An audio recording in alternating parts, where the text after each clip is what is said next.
Welcome to the Bible in Your Life podcast. This is week 38, day 1. We'll be reading from the King James Version. Be sure to join us live every Sunday at 6:30 p.m. Daylight Saving Time. You can find the Zoom details in the description. A man healed at the pool of Bethesda. After this, there was a feast of the Jews, and Jesus went up to Jerusalem. Now there in Jerusalem by the sheep gate a pool, which is called in Hebrew Bethesda, having 5 porches. In these lay a great multitude of sick people, blind, lame, paralyzed, waiting for the moving of the water. For an angel went down at a certain time into the pool and stirred up the water. Then whoever stepped in first, after the stirring of the water, was made well of whatever disease he had. Now a certain man was there who had an infirmity 38 years. When Jesus saw him lying there and knew that he already had been in that condition a long time, he said to him, "Do you want to be made well?" The sick man answered him, "Sir, I have no man to put me into the pool when the water is stirred up.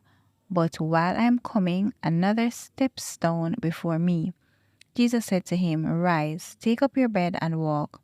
And immediately the man was well and took up his bed and walked. And that day was the Sabbath.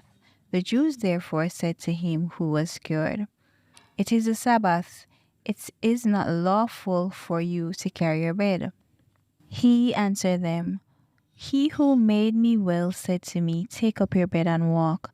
Then they asked him, "Who is the man who said to you, 'Take up your bed and walk'?" But the one who has healed did not know who it was, for Jesus had withdrawn, a multitude being in that place. Afterward, Jesus found him in the temple and said to him, "See, you have been made well. Sin no more, lest the worst thing come upon you." The man departed and told the Jews that it was Jesus who made him well. Honor the Father and the Son. For this reason the Jews persecuted Jesus and sought to kill him, because he had done these things on the Sabbath. But Jesus answered them, "My Father has been working until now, and I have been working." Therefore the Jews sought all the more to kill him, because he not only broke the Sabbath, but also said that God was his Father, making himself equal with God. Then Jesus answered and said to them, "Most assuredly I say to you, the Son can do nothing of himself, but what he sees the Father do, for whatever he does, the Son also does in like manner. For the Father loved the Son, and shows him all things that he himself does, and he will show him greater works than these, that you may marvel. For as the Father raises the dead and gives life to them, even so the Son gives life to whom he will. For the Father judges no one, but has committed all judgment to the Son, that all should honor the Son just as they honor the Father. He who does not honor the Son does not honor the Father who sent him. Life and judgment are through the Son. Most assuredly I say to you, he who hears my word and believes in him who sent me has everlasting life, and shall not come into judgment, but has passed from death into life. Most assuredly I say to you, the hour is coming, and now is, when the dead will hear the voice of the Son of God, and those who hear will live. For as the Father has life in himself, so he has granted the Son to have life in himself, and has given him authority to execute judgment also, because he is the Son of Man.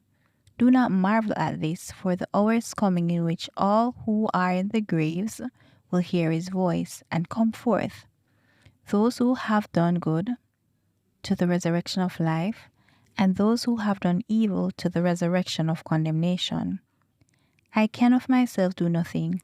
As I hear, I judge, and my judgment is righteous, because I do not seek my own, but the will of the Father who sent me. The fourfold witness.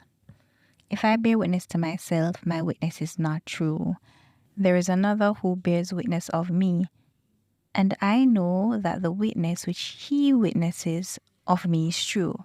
You have sent to John, and he has borne witness to the truth. Yet I do not receive testimony from man, but I say these things that you may be saved. He was a burning and shining lamp, and you were willing for a time to rejoice in his light. But I have a greater witness than John's, for the works which the Father has given me to finish, the very works that I do, bear witness of me that the Father has sent me. And the Father himself who sent me has testified of me. You have neither heard his voice at any time nor seen his form. But you do not have his word abiding in you, because whom he sent, him you do not believe. You search the scriptures, for in them you think you have eternal life, and those are they which testify of me. But you are not willing to come to me that you may have life. I do not receive honor from men, but I know that you do not have the love of God in you.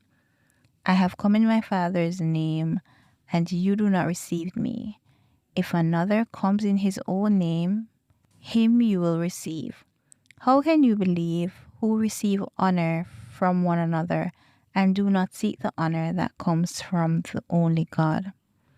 Don't think that I shall accuse you to the Father. There is one who accuses you, Moses, in whom you trust. For if you believed Moses, you would believe me, for he wrote about me. But if you do not believe his writings, how will you believe my words? Jesus is Lord of the Sabbath. Now it happened that he went through the grain fields on the Sabbath. And as they went, his disciples began to pluck the heads of the grains. And the Pharisees said to him, Look, why do they do what is not lawful on the Sabbath? But he said to them, Have you ever read what David did when he was in need and hungry? He and those with him. He went into the house of God in the days of Abiathar the high priest, and ate the showbread, which is not lawful to eat except for the priests, and also gave some of those who were with him. And he said to them, The Sabbath was made for man, and not man for the Sabbath. Therefore the Son of Man is also Lord of the Sabbath. At that time Jesus went through the grain field on the Sabbath, and his disciples were hungry, and began to pluck heads of grains and to eat. And when the Pharisees saw it, they said to him, Look, your disciples are doing what is not lawful to do on the Sabbath.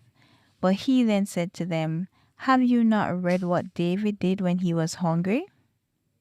He and those who were with him, how he entered the house of God and ate the showbread which was not lawful for him to eat, nor for those who were with him, but only for the priests. Or have you not read in the law that on the Sabbath the priests in the temple profane the Sabbath and are blameless? Yet I say to you that in this place there is one greater than the temple. But if you had known what this means, I desire mercy and not sacrifice, you would not have condemned the guiltless, for the Son of Man is Lord, even of the Sabbath. Now it happened on the second Sabbath after the first that he went through the grain fields, and his disciples plucked the heads of grains and ate them, rubbing them in their hands.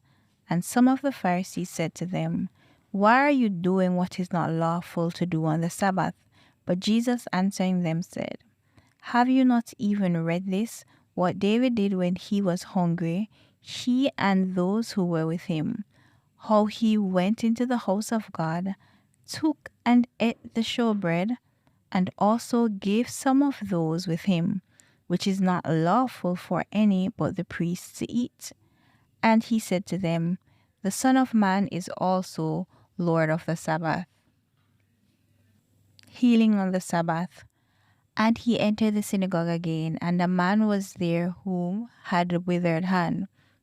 So they watched him closely, whether he would heal on the Sabbath, so that they might accuse him.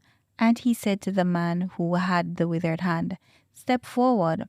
Then he said to them, Is it lawful on the Sabbath to do good or to do evil, to save life or to kill?"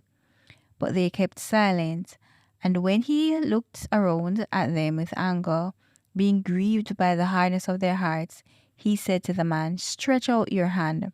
And he stretched it out, and his hand was restored as whole as the other. Then the Pharisees went out and immediately plotted with the Herodians against him, how they might destroy him.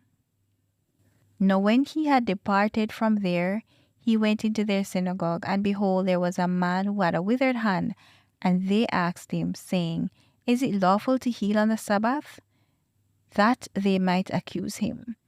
Then he said to them, "What man is there among you who has one sheep, and if it falls into a pit on the Sabbath, will not lay hold of it and lift it out? Of how much more value, then, is a man than a sheep? Therefore it is lawful to do good on the Sabbath." Then he said to the man, "Stretch out your hand." And he stretched it out, and it was restored as whole as the other. Then the Pharisees went out and plotted against him, how they might destroy him. Now it happened on another Sabbath also that he entered the synagogue and taught. And a man was there whose right hand was withered. So the scribes and Pharisees watched him closely, whether he would heal on the Sabbath, that they might find an accusation against him. But he knew their thoughts, and said to the man who had the withered hand, "Arise and stand here." And he arose and stood. Then Jesus said to them, "I will ask you one thing. Is it lawful on the Sabbath to do good or to do evil, to save life or to destroy?" And when he had looked around at them all, he said to the man, "Stretch out your hand." And he did so, and his hand was restored as whole as the other. But they were filled with rage and discussed with one another what they might do to Jesus. "Behold my servant." But when Jesus knew it, he withdrew from there, and a great multitude followed him, and he healed them all. Yet he warned them not to make him known, that it might be fulfilled which was spoken by Isaiah the prophet, saying, "Behold, my servant whom I have chosen, my beloved in whom my soul is well pleased. I will put my spirit upon him, and he will declare justice to the Gentiles. He will not quarrel nor cry out, nor will anyone hear his voice in the streets. A bruised reed he will not break, and smoking flask he will not quench, till he sends forth justice to victory, and in his name Gentiles will trust."